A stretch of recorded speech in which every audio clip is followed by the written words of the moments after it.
أعوذ بالله من الشيطان الرجيم بسم الله الرحمن الرحيم الحمد لله رب العالمين الرحمن الرحيم مالك يوم الدين إياك نعبد وإياك نستعين واهدنا الصراط المستقيم صراط الذين أنعمت عليهم غير المغضوب عليهم ولا الضالين آمين اللهم صل على سيدنا محمد وعلى آل سيدنا محمد كما صليت على سيدنا إبراهيم وعلى آل سيدنا إبراهيم وبارك على سيدنا محمد وعلى آل سيدنا محمد كما باركت على سيدنا إبراهيم وعلى آل سيدنا إبراهيم في العالمين إنك حميد مجيد سبحان ربك رب العزة عما يصفون وسلام على المرسلين الحمد لله رب العالمين. La suite, Inch'Allah, de l'histoire de Sayyidina Uthman ibn Affan. Sayyidina Omar, donc c'est le successeur de Sayyidina Omar. Il avait la même philosophie de gouvernance, mais la méthode était différente. Il a compris que la situation a changé après Sayyidina Omar. Les gens sont devenus plus aisés. Donc ils ont voté même pour Sayyidina Uthman parce qu'ils savent très bien qu'il est doux, il n'est pas comme Sayyidina Omar, rigoureux et strict. Donc Sayyidina Omar utilisait tous les moyens légaux pour empêcher les citoyens de s'abandonner à une vie luxueuse. Dans sa politique préventive contre les dérives de la richesse, il alla même jusqu'à restreindre la jouissance de certains plaisirs de la vie, pourtant licites et autorisés par l'islam. Il appliquait cette règle à sa personne, à sa famille, ainsi qu'aux fonctionnaires de l'État et aux gouverneurs. Dès qu'il apprenait qu'un gouverneur s'offrait des repas ou des vêtements luxueux, il le convoquait à Médine et le réprimandait pour l'en dissuader. Si malgré cela, le même gouverneur récidivait en s'abandonnant de nouveau au luxe, Sayyidina Omar n'hésitait pas à le limoger. En adoptant cette rigoureuse méthode, Sayyidina Omar aspirait à ce que les citoyens voient en leurs dirigeants des modèles à suivre en matière d'intégrité et de renoncement. Ça, il faut donner l'exemple. C'est ça ce qu'il nous faut. Il nous faut des savants qui appliquent, qui œuvrent, qui mettent, des modèles. Ça, c'est... Sayyidina Uthman avait une autre vision de la richesse et de ce qu'elle pouvait apporter. Selon lui, les biens de ce monde ont été créés pour nous rendre la vie facile et agréable. Donc, Sayyidina Omar, si je peux lui donner un symbole, c'est le symbole de quoi, Sayyidina Omar? Il y a deux choses dans la religion. La religion la foi est constituée de deux composantes, de deux parties. La sagesse. Le détachement de la dunya. Oui, ça c'est dans la première partie. La sagesse, c'est dans les deux parties. Deux choses dans la vie. En cas d'aisance, alhamdoulilah, la gratitude. En cas d'épreuve, ça c'est un niveau très haut. C'est de louer Allah pour les épreuves. C'est joli aussi. Donc Sayyidina Omar, c'est la patience. Sayyidina Uthman, c'est la gratitude. Il a dit, nous avons des biens, on doit manifester la reconnaissance. Sayyidina Abu Bakr, c'est le prophète, comme le prophète sallallahu alayhi wa sallam. Sayyidina Muhammad sallallahu alayhi wa sallam c'est le juste milieu. C'est la gratitude. Sayyidina Muhammad, c'est la gratitude. Donc le plus difficile, c'est la gratitude. C'est très difficile de dire alhamdulillah. Très difficile de rester positif. C'est vrai ou pas? De voir la moitié pleine du verre. Hein? Donc Sayyidina Uthman avait une autre vision de la richesse et de ce qu'elle pouvait apporter. Selon lui, les biens de ce monde ont été créés pour nous rendre la vie facile et agréable. C'est pour ça l'islam aussi, je pense que ça c'est une vision. Il nous faut les deux en réalité, mais le summum de la religion, c'est la gratitude. C'est dire Alhamdulillah. Dans la gratitude, il y a l'amour d'Allah Azza wa Jalla. La patience, c'est un moyen pour atteindre la gratitude. Pendant le mois de Ramadan, on jeûne 18 heures pour dire à la fin Alhamdulillah. C'est vrai ou pas? Lorsque nous coupons le jeûne, qu'est-ce qu'on dit? Alhamdulillah. Donc là, c'est ça la finalité. Hein? C'est la joie. Hein? Donc la souffrance n'est pas un objectif en islam, en elle-même. S'il y a de la souffrance, c'est un moyen pour atteindre l'amour d'Allah Azza wa Jalla. Les acquérir pour en jouir n'est donc pas condamnable en soi, tant que cela se passe dans le cadre du licite. Pour lui, cela s'appliquait aux représentants de l'État musulman comme au commun des citoyens. Partons de ce principe, et à titre d'exemple, il trouvait injuste d'émettre un gouverneur pour la simple raison qu'il vivait dans la mesure de ses moyens, tant qu'il ne faisait rien d'illégal ou d'immoral. Une autre philosophie. Sayyidna Othman ne pensait pas, comme Sayyidna Omar, que l'argent est aussi nuisible à l'homme que le vin. Pour Sayyidna Omar, il a dit, l'argent c'est comme le vin. C'est vrai, hein? Lorsque tu reçois ton salaire, tu deviens ivre. À consommer, remplir, tout ça. C'est vrai, on ne maîtrise pas, subhanallah, la consommation. C'est comme le vin. Hein? Ni que ce qui est permis peut s'avérer aussi dangereux que ce qui est interdit. Je répète, Sayyidna Othman ne pensait pas, comme Sayyidna Omar, que l'argent est aussi nuisible à l'homme comme le vin, ni que ce qui est permis peut s'avérer aussi dangereux que ce qui est interdit. Vous voyez, même le licite, des fois, l'excès, l'excès mène à l'interdit. Ni que l'on devient plus ambitieux à mesure que l'on s'enrichit. Bon, le diable essaie d'entrer par la porte de l'interdit, de te pousser à commettre de l'interdit. S'il ne peut pas, il utilise une autre moyen, c'est l'excès de licite. S'il ne peut pas, il t'éloigne de ce qui est recommandé pour faire le licite. Pourquoi tu pries la nuit? Ça suffit de faire l'outre et dormir. Ça suffit, tu travailles, tout ça. Donc, mais son objectif, vraiment, c'est t'éloigner de la religion totalement. Il suit des états, il suit aussi, il essaie de nous égarer graduellement. Et souvent on parle des pas de diable. Il ne faut pas suivre les pas de diable. Ni que l'on devient plus ambitieux à mesure que l'on s'enrichit, ni que le croyant doit se priver d'un grand nombre de plaisirs permis pour se prémunir contre toute tentation suscitée par les plaisirs défendus. Maintenant, comment je peux connaître les limites? Voir les limites. On a parlé, parmi les signes d'Allah Azza wa Jalla, c'est recevoir un un prédicateur intérieur qui te dit non, il ne faut pas faire ça. Ah, tu as dépassé la limite ici. Mais de l'intérieur. Parce que ça peut être licite, mais en même temps, pour toi, c'est nuisible. Hein? Donc, vous voyez, ça dépend. Une culpabilité qui vient après. Voilà, ça dépend, ton niveau. D'accord?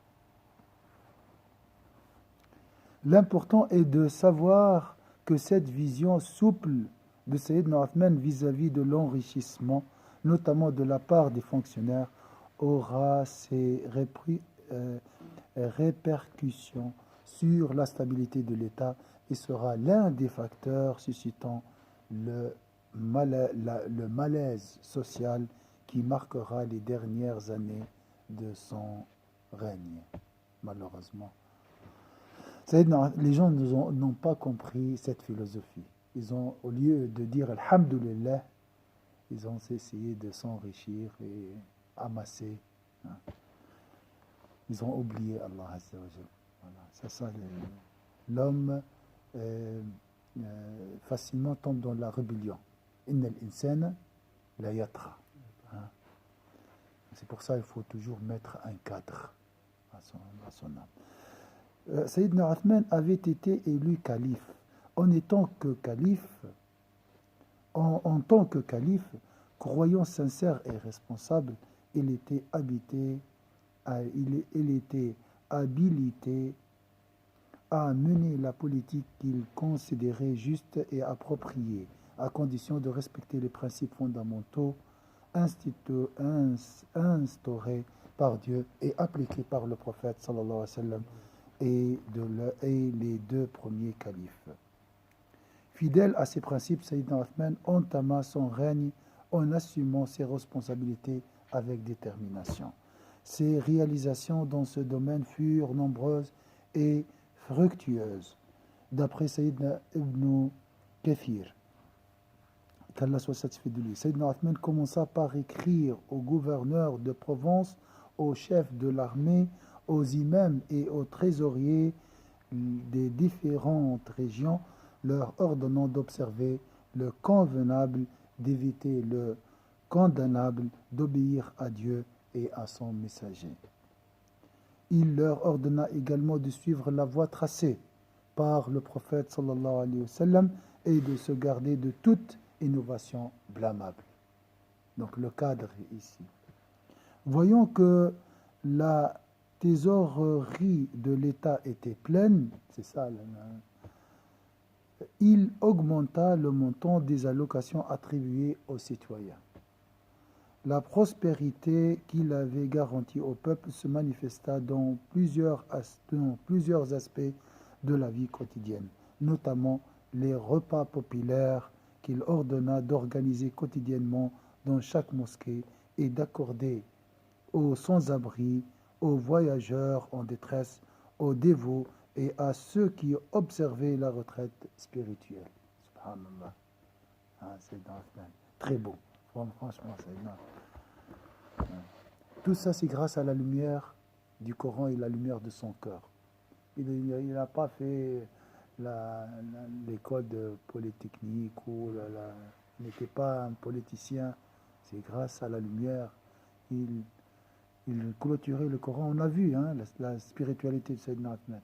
Clôturer le Coran en une seule raka. Il commence après l'Aïcha et finit le Sabah. L'Witr, pendant le Witr, la clôture du Coran entier. Subhanallah. Hein?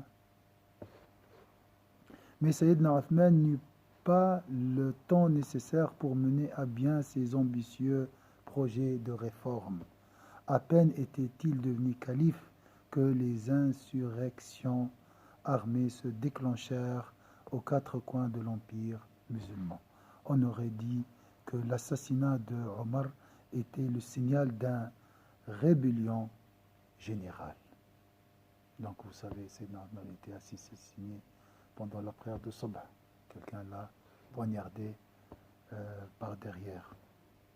Les émeutes les plus violentes furent celles qui eurent lieu dans les provinces frontalières des territoires musulmans, notamment en Azerbaïdjan et en Arménie. Regardez les frontières de la Khilafa à l'époque. Par ailleurs, les Byzantins attaquèrent Alexandrie et la Palestine. Les puissances ennemies avaient violé leur traité de paix avec les califes antérieurs et avaient déclaré la guerre aux musulmans dans les provinces frontalières du vaste empire musulman, soit en les envahissant, soit en soutenant des mouvances de rébellion favorables à leur retour. Donc ils ont soutenu les séparatistes, comme on dit aujourd'hui. Notons que les habitants de ces régions n'étaient pour rien dans tout cela. Leur joie et leur soulagement avaient été immenses lorsque les musulmans les avaient libérés de la tyrannie des Perses et des Byzantins. C'est au début ça.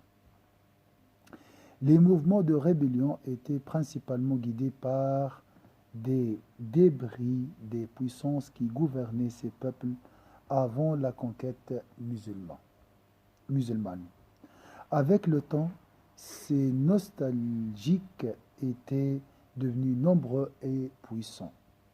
L'assassinat du calife Omar, qu'Allah soit satisfait de lui, par l'un des leurs, contribua à l'élargissement de leur mouvement. C'était un Perse qui a tué Sayyidina Omar. Car ils firent circuler parmi la population des rumeurs selon lesquelles l'incident en question avait enclenché le chaos dans le pays et que l'État islamique, pas l'État islamique d'aujourd'hui, allait disparaître. Il est disparu, alhamdoulilah. Deux autres facteurs encouragèrent les chefs des rebelles à mener leur mouvement d'insurrection, c'est juste, l'âge du nouveau calife et l'image qu'ils avaient de sa personne. D'une part, Sayyidina Othman était proche de ses, on a dit combien d'années?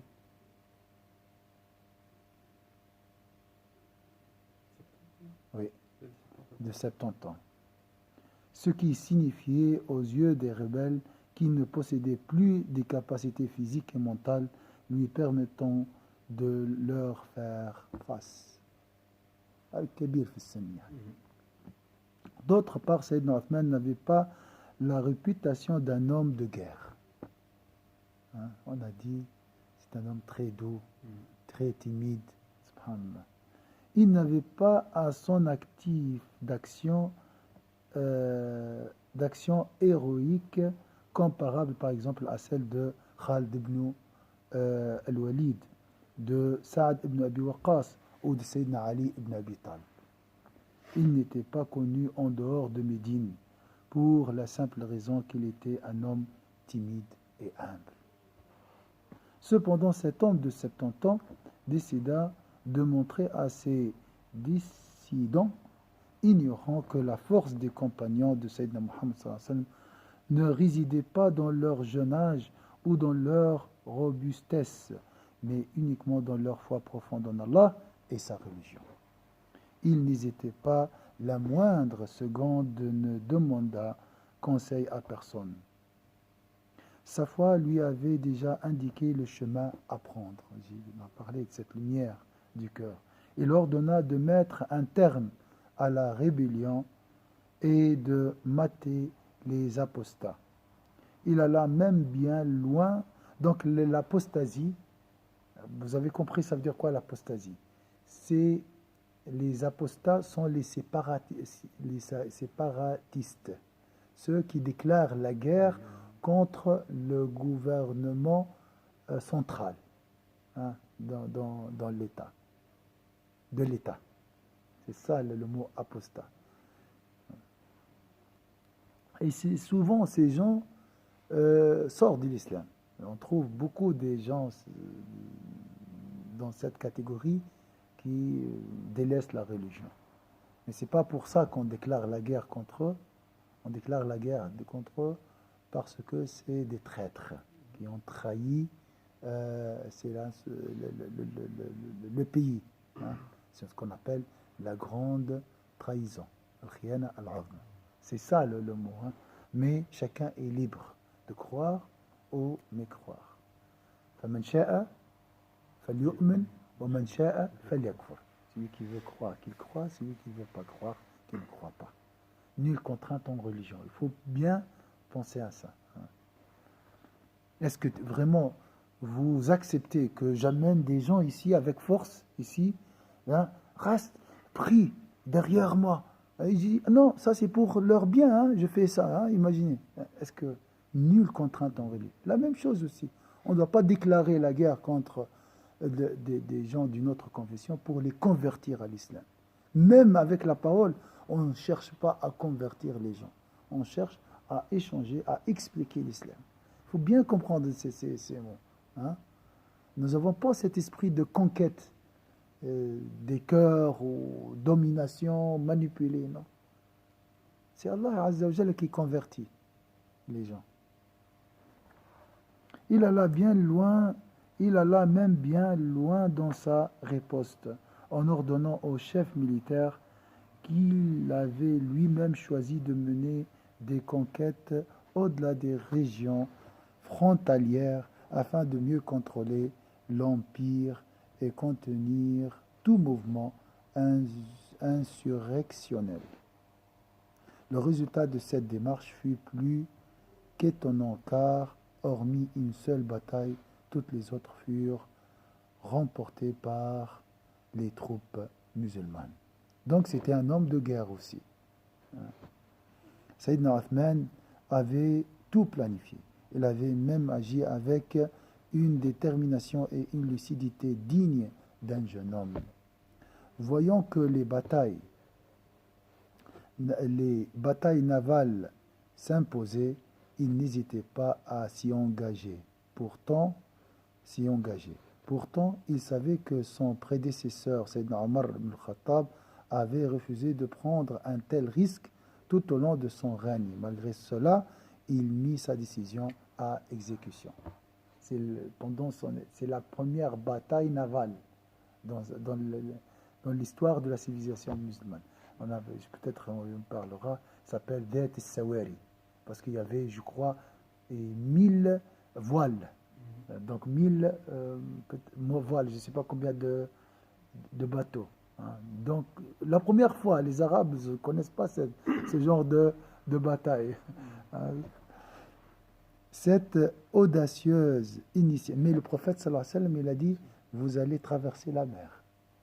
Donc, il a vu, bien sûr, grâce à la lumière de la prophétie, que les musulmans vont attaquer leur ennemi par la mer. Cette audacieuse initiative lui valut l'estime des chefs militaires et des combattants qui puisèrent leur courage dans l'exemple de ce calife âgé mais débordant d'énergie. Voilà, sur l'énergie on s'arrête, Inch'Allah. Comme ça on garde l'énergie, Inch'Allah, pour cette nuit, pour la prière de nuit. Inch'Allah. Est-ce que vous voulez ajouter quelque chose? Barakallahu fikum, Inch'Allah. A'udhu billahi minash shaitanir rajim. Bismillahir rahmanir rahim. Wal 'asri innal insana lafi khusr illa alladhina amanu wa 'amilus salihat wa tawasaw bil haqqi wa tawasaw bis sabr. Subhanakallahumma wa bihamdik nashhadu an la ilaha illa anta nastaghfiruka wa natubu ilayk. Subhana rabbika rabbil izzati amma yasifun. Wa salamun 'alal mursalin. Alhamdulillahi rabbil alamin.